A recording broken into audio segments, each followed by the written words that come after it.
Welcome back dear student. और हम एक श्रृंखला को पूरा कर रहे हैं जिसमें आगामी वार्षिक परीक्षा और कक्षा 12वीं की बोर्ड परीक्षा को टारगेट करके जो भी हमारे आर्ट के विषय हैं उनके लिए कुछ महत्वपूर्ण प्रश्नों को विश्लेषण के द्वारा, जिसमें ऑब्जेक्ट प्रश्न और जो भी छोटे प्रश्न उनसे बन सकते हैं उनके बारे में हम चर्चा करते हैं। लेकिन ध्यान रखें, भले ही हम वस्तुनिष्ठ प्रश्न पर अभी चर्चा कर रहे हैं लेकिन इनका हम विश्लेषण करेंगे और विस्तार से बताएंगे, जिससे आपके अन्य प्रश्न भी, अति लघु व लघुत्तरीय प्रश्न भी आपसे हो सकेंगे और इस अध्याय के बारे में आपकी समझ विकसित हो सकेगी। तो अध्याय का नाम है संविधान एवं सामाजिक परिवर्तन। यह समाजशास्त्र का एक इंटरेस्टिंग टॉपिक हो सकता है और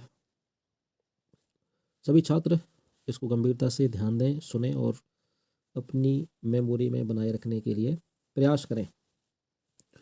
आपकी प्री बोर्ड की परीक्षाएं भी अभी जो कल आदेश आया है उसमें 5 जनवरी से होना तय हुआ है और फरवरी में आपके एग्ज़ाम है। तो इसको ध्यान में रखकर हमको अपनी तैयारी को, अब ऐसा नहीं होना कि हम पेपर आए तब पढ़ें। यदि हमारे पास अभी 2 महीने का समय है तो हमको उसका उपयोग करना चाहिए और इसको ध्यान में रखते हुए सभी छात्रों से रिक्वेस्ट है कि वो कम से कम पूरा वीडियो देखें, वो भाग के ना जाएं। आपका 15 मिनट का समय कोई आपके एक टॉपिक को मजबूत कर सकता है, तो शायद आपको रुकना चाहिए। बाकी वीडियो की देखने के बजाय आप अगर पढ़ाई वाले वीडियो अभी इस समय देखेंगे तो आपके लिए लाभदायक रहेगा। पहला प्रश्न है कि स्वतंत्र भारत का नया संविधान कब लागू हुआ? तो स्वतंत्र भारत का नया संविधान 26 जनवरी 1950 को लागू हुआ, जिसको हम गणतंत्र दिवस भी कहते हैं और गणतंत्र दिवस के रूप में प्रत्येक वर्ष मनाते हैं। हमको इसमें ध्यान रखना होगा कि भारतीय संविधान को संविधान सभा द्वारा एडॉप्ट कब किया गया, यानी स्वीकृति कब हुई, तो 26 नवंबर 1949 को। और संविधान सभा में महिलाएं कितनी थी, तो 15 महिलाएं थीं। और हमारे भारत के संविधान में 22 भाग, इसके अलावा 395 अनुच्छेद और 12 अनुसूचियां हैं। इसका हमको ध्यान रखना है। फिर है, भारत में संसद के दोनों सदनों में एक का नाम लोकसभा तथा दूसरे का नाम क्या है?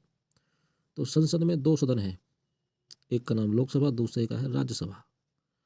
तो लोकसभा निम्न सदन है लेकिन लोकप्रिय सदन है, जबकि राज्यसभा उच्च सदन है।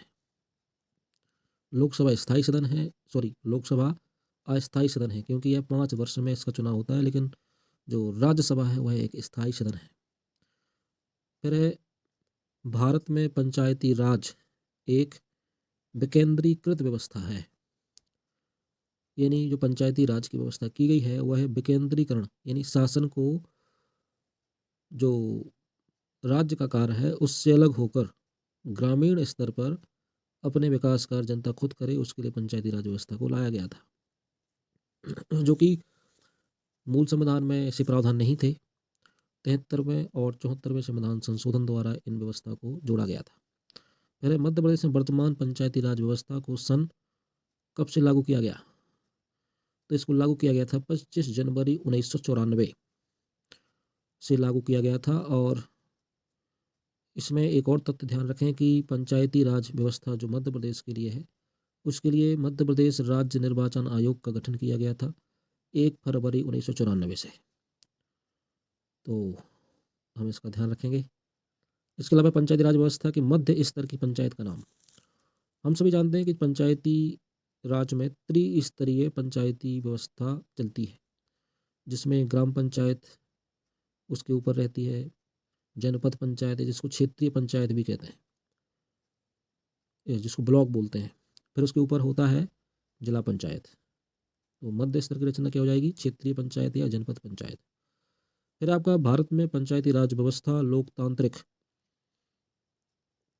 का मुख्य आधार है। तो लोकतांत्रिक व्यवस्था का मुख्य आधार है पंचायती राज व्यवस्था, या लोकतांत्रिक विकेंद्रीकरण का मुख्य आधार है।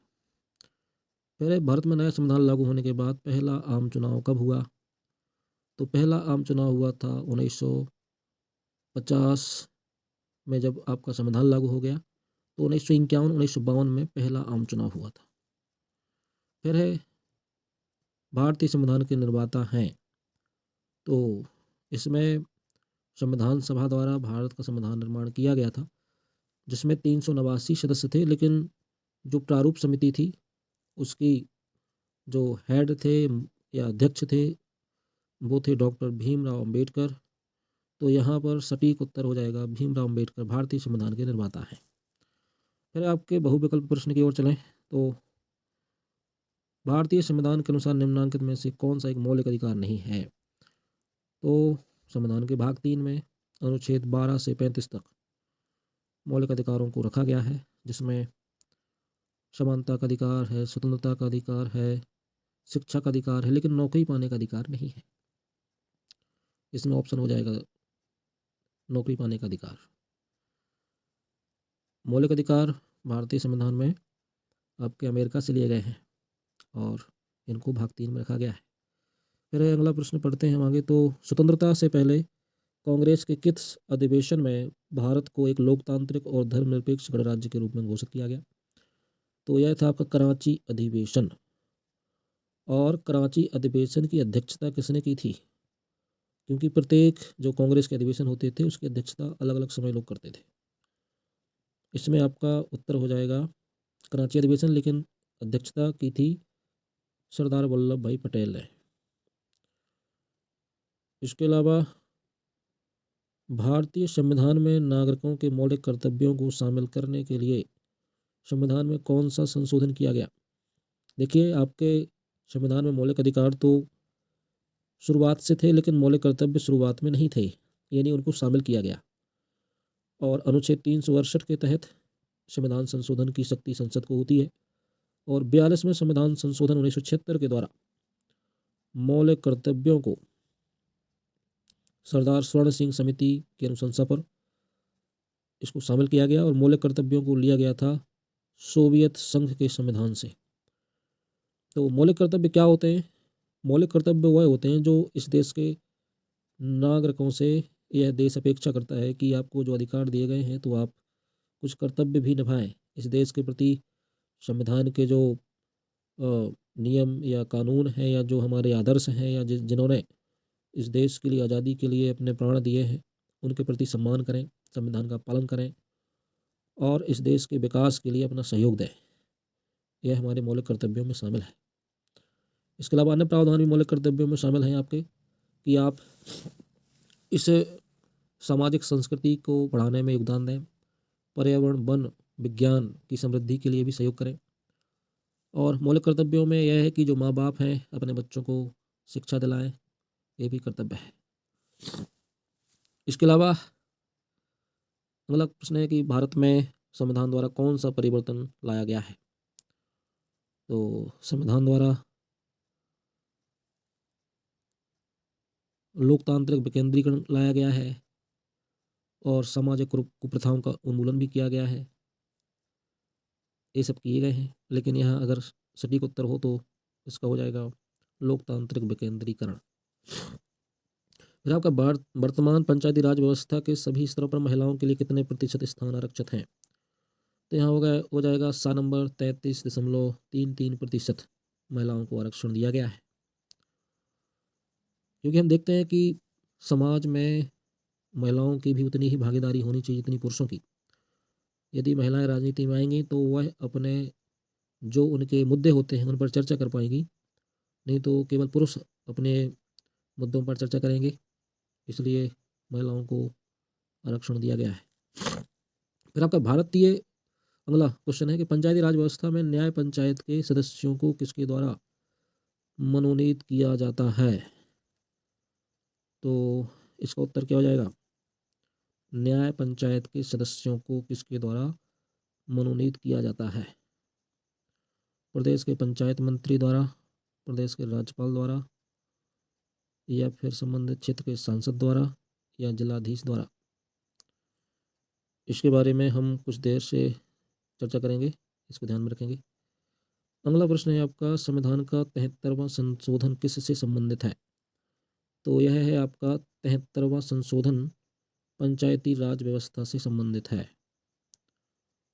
फिर है आपका CITU किस राजनीतिक दल से जुड़ा हुआ संगठन है?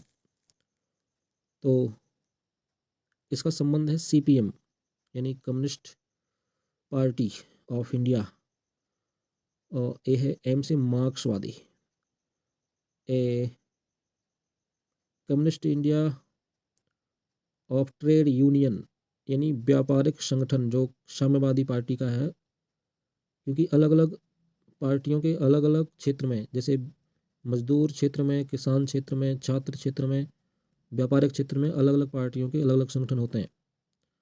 जैसे BJP का है मजदूर संघ, किसानों का है किसान संघ, इसके बाद छात्र संगठन है ABVP अखिल भारतीय विद्यार्थी परिषद, ठीक है ना। तो ऐसे इनके कुछ संगठन होते हैं। फिर आपका भारतीय लोकतंत्र में कौन सी दलीय पद्धति अपनाई गई है? तो भारतीय लोकतंत्र में बहुदलीय पद्धति अपनाई गई है, यानी यहाँ पर बहुत सी पार्टियां हैं जो राजनीतिक क्षेत्र में चुनाव लड़ती हैं। फिर है आपका निम्नांकित में से किस लेखक ने सबसे पहले दबाव समूह शब्द का प्रयोग किया? तो इसका उत्तर हो जाएगा पीटर ओडिगार्ड। दबाव समूह क्या होते हैं? तो दबाव समूह होते हैं आपके कुछ ऐसे संगठन होते हैं जो चुनाव नहीं लड़ते, लेकिन वह जनमत को तैयार करते हैं। जनमत यानी कि जनता के व्यवहार को अपनी तरफ खींचते हैं, ध्यान आकर्षित करते हैं, और वह बाद में जो राजनीतिक दल हैं उनसे अपने काम करवाने के लिए मजबूर करते हैं। जैसे दबाव समूह के रूप में किसान संघ का नाम आ सकता है, क्योंकि यह अपने किसान भाइयों का जो हित है वो करवाने के लिए राजनीतिक पार्टियों पर दबाव बनाते हैं, और वह फिर बाद में सफल हो जाते हैं। इनको बोलते हैं दबाव समूह। फिर आपका भारत में सन 1885 में कांग्रेस पार्टी की स्थापना किसने की? तो दिसंबर 1885 में AO ह्यूम यानी ऑक्टेवियन ह्यूम ने इसकी स्थापना की थी। फिर आपका भारत में लोकतांत्रिक परिवर्तन का मुख्य स्रोत क्या है? तो लोकतांत्रिक परिवर्तन कैसे हुआ भाई? ये तो संविधान के द्वारा हुआ है, यानी जहां हम राजतंत्र की शासन व्यवस्था में अभी तक चल रहे थे, लेकिन जैसे ही संविधान लागू हुआ तो देश में लोकतंत्र व्यवस्था आ गई। फिर है भारत का पहला गणतंत्र दिवस किस वर्ष मनाया गया? तो ये मनाया गया 26 जनवरी 1950 में। और फिर है सन 2020 तक भारत में कुल राज्यों और केंद्र शासित प्रदेशों की संख्या कितनी थी? तो वर्तमान में 28 राज्य और 8 केंद्र शासित प्रदेशों की संख्या है। फिर है पंचायती राज व्यवस्था का वर्तमान रूप किस समिति द्वारा दी गई सिफारिशों पर आधारित है? तो यह है आपका बलवंत राय मेहता समिति, जिसने त्रिस्तरीय पंचायती राज व्यवस्था की घोषणा की थी। और वर्तमान में हम देखते हैं कि 3 स्तर पर पंचायतें काम करती हैं, जबकि अशोक मेहता समिति ने द्विस्तरीय पंचायती राज व्यवस्था की बात की थी। फिर है आपकी मध्य प्रदेश में पंचायती राज व्यवस्था के 3 स्तरों के नाम क्या हैं? तो ग्राम पंचायत है, फिर है क्षेत्रीय पंचायत या जनपद पंचायत, फिर है सबसे ऊपर जिला पंचायत। भारत में पंचायती राज व्यवस्था को सरकार द्वारा पूरे भारत में किस वर्ष से लागू किया गया? तो इसको 1993 में 73वें संविधान संशोधन द्वारा पूरे भारत में लागू किया गया था। फिर है एक गांव पंचायत के सदस्यों की अधिकतम संख्या क्या हो सकती है? यानी वो बोल रहा है कि जो वार्ड होते हैं, प्रत्येक वार्ड में अलग अलग पंच चुनाव लड़ते हैं, तो ये 20 वार्ड हो सकते हैं, यानी 20 सदस्य हो सकते हैं। भारत में विभिन्न राजनीतिक दलों को किसके द्वारा मान्यता दी जाती है? यानी जो पार्टियां हैं उनको मान्यता कौन देता है? तो हम जानते हैं कि जो निर्वाचन आयोग है, राष्ट्रीय निर्वाचन आयोग, विभिन्न राजनीतिक दलों को मान्यता देता है। फिर है जो गैर राजनीतिक संगठन सरकार की निर्णय प्रक्रिया को प्रभावित करते हैं, उन्हें किस तरह का समूह कहा जाता है? तो इसका उत्तर हो जाएगा दबाव समूह। फिर है मध्य प्रदेश में राज्य स्तर के किसी एक मान्यता प्राप्त राजनीतिक दल का नाम लिखिए राज्य स्तर पर।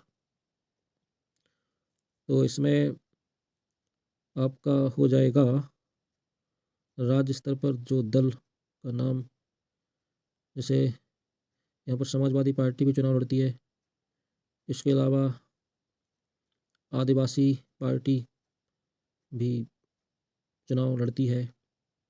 तो राज्य स्तर के दल हो सकते हैं। एक बाप पार्टी, वो भी एक राज्य स्तर के दल हो सकते हैं। बाकी भारतीय जनता पार्टी तो राष्ट्रीय स्तर का दल है।